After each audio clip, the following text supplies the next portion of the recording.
Guys अहिले काम गर्न जाँदैछु। अहिले दिउँसोको 2 बजे छ। भर्खर सुति उठेर आएर अहिले चाहिँ काममा जाँदैछु म। आज चाहिँ गाडीमा जाने भनेको थिएँ। गाडीले जहिले पनि पिकअप गर्न ढिलो गर्छ कि यहाँ अहिले चाहिँ साउले अलिकति पुरा ढिलो आएछ आउँछ भन्छ। त्यसैले चाहिँ आज मलाई हिँड्दै चल्दै लाग्छु। लगभग 1.5-2 किलोमिटर टाढा र जेसुकै होस् हिँड्दैछु आज चाहिँ। अब ल्याउन अलिक गाडीले ढिलो गर्छ होइन। अनि त्यसपछि चाहिँ म हिँड्दै आएको। कहिले यताबाट हाल्छ कहिले उताबाट हाल्छ। हिँड्नेलाई पनि डर लाग्छ यार सबैले होइन। यो चाहिँ म चाहिँ बुवाको टाउ पनि देखाउँछु बाटो यस्तो ठाउँ चाहिँ ग्यारेज छ यस्तो ठाउँमा ग्यारेज छ होइन। गाडी भन्ने कुरा पनि यस्तो छ नि बाइकमा हेलमेटमा लगाए हुन्न होइन। कार हुन्छन् कार र बाइक केही पनि हुँदैन कि लगभग धेरै कार र बाइक अनि होटल भन्ने चाहिँ जहाँको कतै क्या अनि नरिवल पनि हुन्छ जता पायो त्यो चाहिँ त्यो सबै हुन्छ। अब यहाँको त मान्छेलाई के आएर हान्नेलाई जति पायो उति पनि हाल्दैछ गाडी खासै हान्नेलाई भन्ने पनि डर छ यार।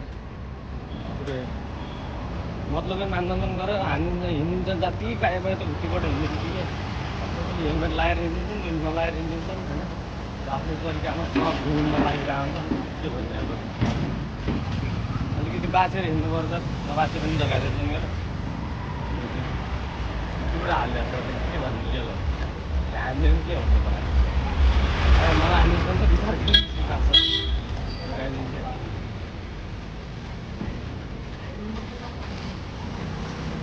सबैले हेरिरहनु यहाँ र चाहिँ केटा हामी किन गर अब यस्तो असार गर्ने ढिलो गर्ने आराम बिस्तारै जाउँ न।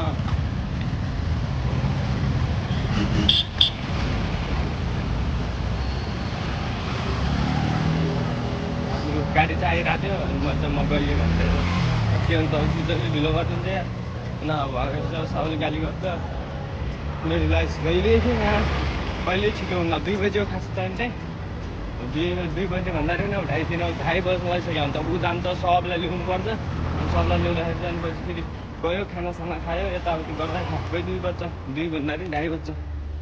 त्यसपछि चाहिँ कहाँ त्यो लेट आयो हुन्छ तर अब के भन्ने अब गाडी चाहिँ ड्रप के ल्याउने त्यसो म भन्दैन हिँडिन्छु त हुँदै आफ्नो काम।